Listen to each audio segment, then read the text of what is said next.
franchement, un moment on nous gonfle un petit peu avec ces histoires d'identité marseillaise, de trucs, de machin, sans jamais se poser les questions. C'est-à-dire qu'on se pose, on en parle toujours, mais c'est un peu le football en 2023, on parle, sans jamais aller en profondeur dans les choses. C'est-à-dire que si, pour peu qu'il y ait un ou deux résultats, on dit « Ah, mais ça gagne. Oh, ouais, ça gagne. Bon, bah, allez, hop, c'est bon, allez, plus machin d'identité, tout ça. » Qu'est-ce qui fait que...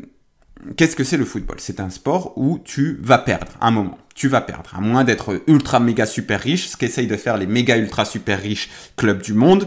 Mais malgré ça, ils perdent quand même. Bon, l'OM n'est pas un club méga ultra super riche, donc il ne peut pas vraiment ultra limiter ses défaites. Il va y avoir des défaites. Mais tu es quand même plus riche que 70-80% des clubs en Ligue 1. Donc, le public marseillais, il s'attend à ce que tu aies une attitude conquérante sur le terrain, que tu montres, oui, nous sommes supérieurs à toi qui viens nous rendre visite et on va jouer comme une équipe supérieure. En plus de ça, on nous dit souvent, ouais, mais à l'époque, on a gagné des titres en jouant moche, etc. Mais à l'époque, on n'avait pas autant accès au football espagnol, au football italien. En plus de ça, à l'époque, le football était moins développé tactiquement. Il y avait aussi des équipes qui faisaient la différence sur la grâce de joueurs extrêmement gracieux, comme tous ces joueurs qu'on a adorés au début des années 2000. Donc, non seulement le football, il a changé une fois que Guardiola arrive, une fois que Klopp arrive, une fois que tous ces mecs-là arrivent, Sarri, etc. Ils changent le football et on voit ça en tant que supporter de base, on voit qu'il existe un football différent, un football attractif. On veut donc le supporter marseillais, il se dit, moi, je fais partie d'une équipe qui est plus riche que quand même la majorité des mecs en Ligue 1, à part une ou deux équipes, et je suis censé être une équipe qui doit écraser l'autre. Donc donne un football offensif. Je pense que aujourd'hui, l'identité de l'Olympique de Marseille, c'est de donner un football qui va enflammer les gens. Et en plus de ça, ta grande identité, ton identité, c'est d'avoir un stade pratiquement plein tout le temps. Donc, les mecs qui viennent au stade, ils veulent voir des buts, du spectacle. Et tu dis, oui, le football, c'est un spectacle, etc. Il faut tenter de faire ça. Il faut tenter à tout prix. Donc, voilà, le combat sur les deux approches pragmatiques protagonistes, pour moi, il ne devrait même pas exister à l'OM. C'est-à-dire qu'il ne peut exister chez d'autres, mais à l'OM, en 2023, le stade il est plein, il n'était pas toujours plein avant, c'est faux aussi de le dire. Là, il est tout le temps plein, les gens voient un autre football, donne du spectacle et dans tous les cas, tu vas avoir des défaites. Tu vas avoir des défaites de quelque manière que tu joues. Tu vas avoir des défaites. Donc, essaye d'avoir des défaites qui vont mieux passer auprès de ton public. Donc voilà pour mon petit truc parce que vraiment c'est un peu fatigant. Bon, on était parti sur les notes et dans tous les cas, parce que là, je tremble. Là, vraiment, j'ai kiffé. J'ai kiffé voir l'Olympique de Marseille. C'est pas fréquent. Là, j'étais vraiment parti pour une saison où j'y vais en me disant... Allez, vas-y, c'est bon. Allez, c'est vraiment mieux. J'étais parti pour une saison où on se fait chier. Où j'allais chercher des points d'intérêt. Et j'allais peut-être en trouver des points d'intérêt. Mais là, merde, j'aime ce que je vois, merde, putain, c'est trop beau. C'est trop beau quand l'Olympique de Marseille joue bien au football, que c'est mon taf, que j'y vais et que je suis content de voir l'équipe jouer. C'est beau, c'est bon. Ne gâche pas tout, Gennaro. Ne gâche pas tout, janvier. Apparemment, c'est janvier, la traduction de Gennaro en français.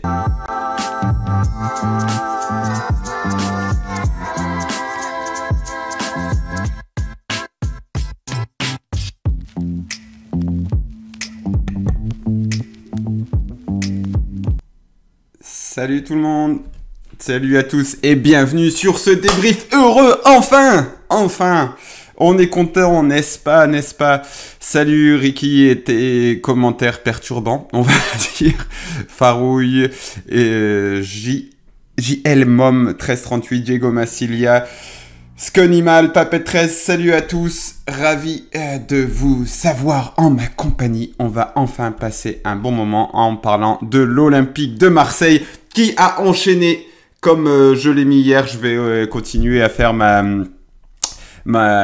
promo perpétuelle. Ce mec-là, il est horrible. Il fait tout le temps sa promo à longueur de temps. Mais sur mes tweets, là, hier, j'avais mis un truc sur Twitter hier. Je pense qu'il 4 victoires consécutives, 2 bons matchs. L'OM relancé, je n'y croyais plus. Honnêtement, content d'avoir eu tort. Et vraiment, cette première période couplée au match de Lyon, c'est ce qui me donne le plus d'espoir pour la suite. Donc voilà, nous sommes heureux. Nous sommes heureux, ou presque. Parce qu'il y a quand même beaucoup de grincheux, à commencer par le coach lui-même, par rapport à notre seconde période, par rapport à la seconde période de l'Olympique de Marseille hier soir à Lorient. Mais tout de même, l'Olympique de Marseille a marqué 7 buts sur les 2 derniers matchs de Ligue 1. Et surtout, l'Olympique de Marseille a fait une très bonne première période hier qui m'a fait dire ok, c'était peut-être pas juste dû au fait que Lyon soit super faible, puisque après Lyon, j'avais tweeté ça aussi. Donc qui avait fait bien sûr réagir plein de monde, parce que rien de tel que la critique. Vrai bon moment au Vélodrome. Après, je déteste l'argument oui, mais c'était faible en face, parce que généralement c'est pour parler d'une équipe dans la moyenne moins du championnat, donc t'en pas un quotidien. Mais là, sincèrement, c'était vraiment faible en face. Et bien justement, c'était vraiment faible en face peut-être. Certains diront oui, Lorient, c'était vraiment faible hier aussi. C'est vrai, mais c'est la Ligue 1, les amis. Et en Ligue 1, déjà, il y a au moins une dizaine d'équipes vraiment faibles. Donc les équipes vraiment faibles, eh ben, il faut les battre. Et quand tu es une équipe vraiment nulle, qui n'a aucun style de jeu, au mieux, tu les bats 1-0. Au pire, tu fais des matchs nuls. 1 but partout à Metz, 2 buts partout à Metz, 1 but partout à Nantes. Bref, tu n'arrives pas à gagner ces matchs. Donc, il faut savoir aussi savourer ces petits bonheurs. Et surtout, moi sincèrement, après Rennes, bon, je savoure moyen quand même, hein, le match que l'Olympique de Marseille remporte 2-0. Merci Marco pour ton prime. Que l'OM remporte 2-0 face à Rennes, franchement, c'était nul. Après Lyon, je suis un peu suspicieux. Je me dis, c'est sans doute que Lyon était vraiment trop nul. Et là, après la première période contre Lorient, j'étais chez notre ami Souris, et vraiment, je me suis dit, putain, c'est vraiment bien. C'est vraiment bien. J'étais un petit peu circonspect. Je ne m'attendais pas à ça. Je me suis dit, ok, pas mal. Donc voilà, on va pas bouder notre plaisir. L'Olympique de Marseille est remonté au classement également. Est-ce que j'ai le classement de Ligue 1 quelque part? L'équipe doit l'avoir. Voilà, football Ligue 1, on va aller voir le classement. Donc l'Olympique de Marseille est 6e, 25 points. Donc c'est une vraie belle remontée quand même, hein. 4 victoires consécutives, mais surtout, moi j'insiste là-dessus, au moins 3 bonnes mi-temps consécutives. On va parler de la manière dont ces bonnes mi-temps sont arrivées, et peut-être des doutes que le coach a sur cette manière. Mais ah oui, non, pas 25, 23 points. Ok, 6e c'est pas mal, c'est-à-dire que tu es revenu dans les places européennes, si je me trompe pas, puisque les 4 premières c'est la Ligue des Champions, enfin la 4e le tour préliminaire, la 5e ça doit être l'Europa League, et la 6e la Conference League. Donc on a déjà la Toto League. C'est vraiment une belle remontée. Et voilà, mais Ricky, tout de suite, dans le négatif, vraiment, c'est pas possible. Mais toi, tu t'es dit pas mal, Gattuso s'est dit, putain, c'est trop risqué. C'est vrai que c'est un petit peu le sentiment qu'on a eu, mais on va parler de ça, parce que donc l'Olympique de Marseille a encore joué hier soir en 5-3-2 ou en 3-5-2 selon la hauteur où vous mettez Klose et Lodi. L'Olympique de Marseille donc menait 4-1 à la mi-temps. L'Olympique de Marseille faisait beaucoup de bonnes choses. On revoit le 11, donc Pau Lopez, Balerdi, Gigot, Mbemba, Lodi, Klose sur les côtés. Un milieu à 3, Harit, Unai vraiment en point de basse et Verretou, et Aubameyang, Vitinha devant. Et on a vu plein de choses intéressantes. On a vu plein de choses intéressantes dans cette première période. À commencer par, oui, Aubameyang sert à quelque chose. Oui, Aubameyang sert à quelque chose.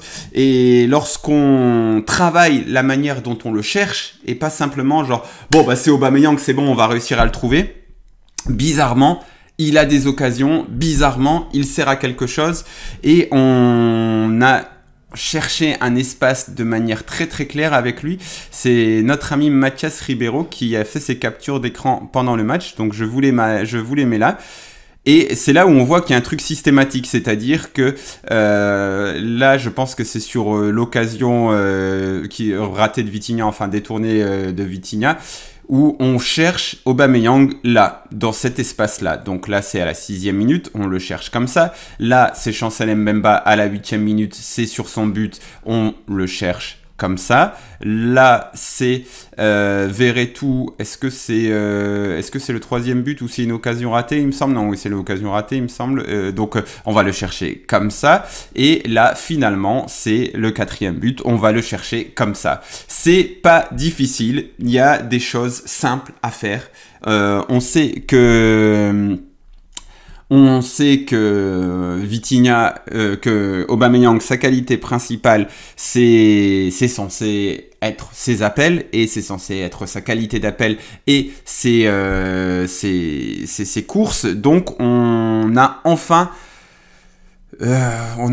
utilisé ça, on a enfin militarisé, si on peut dire, c'est un bien moche mot, mais exploité en tout cas ce qui est censé être ses qualités principales, c'est-à-dire pas simplement faire un jeu de position dégueulasse, scolaire, où on se dit bah oh, il va bien avoir une occasion et marquer à un moment. Là, on a vraiment cherché à se dire ok, on va le chercher dans le dos de la défense, on a même trouvé un moyen d'aller chercher dans le dos de la défense, pas simplement par des longs ballons, mais en passant par ces ballons obliques là au-dessus de la défense, et ça marchait à tous les coups et ça a procuré plein d'occasions et ça a mis la défense adverse vraiment dans une difficulté énorme, et ça nous a franchement ça a été un vrai bon moment ce truc là, parce que je regarde mes notes un petit peu, hein, vous inquiétez pas, je regarde pas mes textos.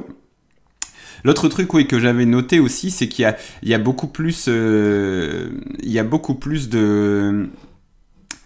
les joueurs ne sont pas sur des lignes. Encore une fois, on n'était pas sur un truc scolaire. Je dis ça, là on voit qu'il y a une ligne de 3, mais tout le monde n'est pas à la même hauteur. Là, Vitinha en fait était redescendu pour attirer un central ou Abergel, et après décaler Verretou qui lui était monté. Il y avait du mouvement aussi, et ça a changé pas mal de choses. Là, encore une fois, sur ce ballon, t'as Vitinha qui est ennuyeux. Les défenseurs, on voit que là, ils se regardent tous les deux, ils savent pas qui prendre, et t'as Kaloulou qui est le dernier, alors que il manque clairement quelqu'un là à l'orienter là sur ce truc là. Donc il y a plus de largeur, il y a des joueurs qui sont à différentes hauteurs, et bah le football c'est assez simple. Alors tu prends quelques risques et puis tu étais aussi beaucoup plus haut. Donc tout ça, c'était excellent. Sur la première période, ce que j'ai pas compris, c'est cette défense. C'est vraiment, mais les gars, pourquoi vous voyez là, ça va. Pourquoi vous allez tous sur la ligne de sur la ligne de but?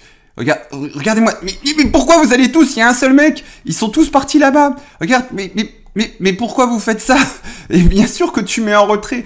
Tous les Marseillais sont dans leur 6 mètres. Mais j'ai pas compris. Donc forcément, ça a fait but après derrière. Mais on va simplement, on va quand même retenir ça. Voilà, ça a été positif. On a vu du vrai football, on a vu des choses intéressantes, et sur 2 matchs. Donc vraiment, et moi je vous dis, le truc c'est que il y a les résultats, d'accord, les résultats c'est une chose. Après Rennes, vraiment, moi je me disais ça va être une... En fait, tu te dis, il y a rien en fait dans cette équipe. Il y a juste, ok, si ça tourne bien, on va gagner. Ok, on est peut-être un peu plus... Enfin, c'était c'était vraiment ennuyeux. Donc il fallait tout de même aller chercher des résultats, mais même contre l'Ajax, c'est un peu miraculeux de gagner, mais il fallait aller chercher ces résultats. Et maintenant que tu as été les chercher, en plus de ça, moi je trouve que là, il y a vraiment plus que simplement des résultats. Tu as eu 3 bonnes mi-temps. Donc 3 bonnes mi-temps. Moi, je prends, ça me donne de l'espoir de me dire « Ah, peut-être qu'on va revoir ça. » Voilà, comme le dit Didi qui est notre abonné du chat, qui est normalement un exigeant de chez Exigeant, qui dit « Mourad, du football, ça fait plaisir. » On est d'accord. Franchement, moi, je préfère avoir tort et de voir un coach qui me donne un peu de football que de me faire chier devant l'Olympique de Marseille. Hier, ce n'était pas devoir conjugal. Revoir l'Olympique de Marseille, ce n'était pas un devoir conjugal où tu te dis « Ah, ok, c'est vraiment chiant, mais il faut que je le fasse pour le travail, pour le truc. Allez, je me force à regarder ce match. Il n'y a rien, c'est scolaire, c'est ennuyeux. » Non, non, c'était spectaculaire, c'était plaisant. Tu regardais des trucs, tu disais « Ah, ouais, oh, bien joué, ah, t'es content. » Du football. Voilà, ça a fait plaisir. Donc, on va parler de ça, mais comme j'ai déjà vu, voilà, Ricky qui nous parlait de j'ai l'impression de voir des joueurs qui veulent faire du Bielsa, mais avec René Girard qui leur hurle dessus depuis son banc, pas de risque. Alors, parce que l'autre fait du match un petit peu, j'ai l'impression que ça gueule un petit peu dans vos oreilles. Ça va le son, les amis? Vous êtes... Oui, c'est pas trop dur parce que ça module beaucoup sur mon logiciel. C'est pas trop. C'est bien pour vous le son chez vous? C'est pas horrible? Avant de revenir un petit peu sur le côté Gattuso et son système de jeu. Je m'en tape de prendre des grosses occasions la première mi-temps. J'ai trop aimé ça m'a rappelé Igor. On est deux, Didier, on est deux. Merci, Arco. Ouais, donc ça va, écoutez. Le son est parfait, ta voix est si douce. Merci, Ricky, merci. Et comme toi, le Floppy, qui nous dit « J'avais abandonné l'espoir de voir l'OM produire du jeu cette année, ça réchauffe le cœur. » C'est exactement ça, vraiment exactement. Je suis sur la même... Moi, je me disais, au mieux... Bon, j'avais cru cerner Gattuso en me disant ok, c'est un peu un cagueux qui fait des compos pour limiter les risques d'un côté et de l'autre, et si ça passe, au mieux on gagne 1-0, au mieux on gagne sur la supériorité prétendue de nos attaquants par rapport aux autres. Moi je pensais vraiment qu'on allait partir là-dedans, et en me disant ok, et peut-être qu'il va y avoir, on ne sait jamais, une épopée en coupe ou un truc comme ça qui fait que peut-être on remporte un titre. Moi j'étais parti là-dessus, j'avais plus trop d'illusions, et contre Lyon, donc j'ai fait un petit peu, j'avais des réserves parce que vraiment du stade je me disais waouh, il y a des joueurs à Lyon à coup au coup, waouh. Alors tout le monde lui tape dessus, donc je vais pas en rajouter, mais c'était, je me disais waouh, ok. Et en plus contre Lyon, pourquoi aussi, alors que je déteste cet argument de ouais mais c'était faible en face, parce qu'en fait on parle du niveau de la Ligue 1, donc il faut qu'on soit bon face aux faibles, c'est un truc, au moins face à 10-12 faibles, il faut que tu sois bon, donc bon pas grave que ce soit faible en face, c'est ton pain quotidien. Mais face à Lyon, en plus de ça, il y avait un peu le côté pour nous, pour l'Olympique de Marseille, en notre faveur, le côté un peu que je reproche au Classico, c'est-à-dire que t'es face à une équipe qui est beaucoup plus faible que toi, et toi t'es très motivé parce que c'est un match qu'on a décidé qu'il était spécial. Donc c'était donc le fait qu'il soit faible en face, le fait que le match soit une affiche, tu te dis bon, ok, peut-être que c'est pour ça qu'on a bien joué sur ce match-là. Mais là, en ayant un autre référentiel, en se disant ok, on a fait ça sur 2 mi-temps face à Lyon, on reprend une autre mi-temps, je dis bon bah ok, c'est pas juste circonstanciel par rapport à Lyon. Donc voilà, comme le dit Didi, Strasbourg c'était faible et c'était pas dingue. Voilà, c'est ça en fait, grosso modo, on peut te ressortir ça contre une dizaine d'équipes en Ligue 1, on va dire ah mais t'as vu c'est très faible. Mais vraiment par contre face à à Lyon, tu vois, t'as un supplément d'âme, on va appeler ça. Donc il y a une confirmation de ce que t'as fait. Ensuite, il y a Gattuso, le fait qu'il ait gueulé pendant toute la première mi-temps. Moi, sincèrement, qu'il gueule pendant toute la première mi-temps, ça ne me gêne pas trop. On comprend pas trop. Dans tous les cas, on a du mal à comprendre parce que on n'est pas sur le terrain, on ne sait pas pourquoi il gueule. Et l'une des choses qu'il reproche à son équipe, Gattuso, c'est de ne pas avoir de continuité dans le jeu. Donc moi, quand je le voyais gueuler comme ça à 2-0, 3-0, je me dis... Ah d'accord. En fait, il gueule pour les maintenir sous pression. Et quand tu vas marquer des buts et tout, je me dis bah écoute, il a raison. En fait, il est en train de se passer quelque chose là avec Gattuso. Donc le fait qu'il gueule sur son équipe, il ne faut pas forcément voir ça de manière négative si c'est pour les maintenir sous pression. Moi, j'ai vraiment eu cette impression-là. Je me suis dit, ok, en première période, en fait, il les pousse à ne surtout pas baisser de pied, à continuer, parce que cette équipe a tendance à se mettre dans ses petits chaussons et à ne plus rien foutre. Et en seconde période, c'est un peu ce qu'on a vu. La seconde période, il y a plusieurs faits à prendre en compte. Il y a tout d'abord le truc que... Lorient est revenu vraiment décidé. À mon avis, les Marseillais devaient se dire bon, ça va, là on leur en a mis 4, ce sont des âmes en peine, on va tranquillement gérer la fin de match. Et puis il y avait peut-être un petit peu de fatigue, donc voilà, on s'est dit on va gérer. Et ils avaient peut-être un peu moins de pression, alors que les Lorientais ils sont revenus le couteau entre les dents et ils ont marqué ce deuxième but. Ils ont commencé à y croire. Moi, je trouve que Bamba Dieng a été quand même très bon et qu'il a fait danser une ou deux fois Gigot de manière assez intéressante. Bon, voilà. Mais Gattuso n'était pas satisfait en fin de match. Et si c'est sur du relâchement, très bien. Franchement, soutien 100% à Gattuso. On ne veut pas que l'équipe se relâche. On veut qu'elle continue. Par contre, il n'a pas intérêt à nous faire une Sampaoli contre Angers. Hein.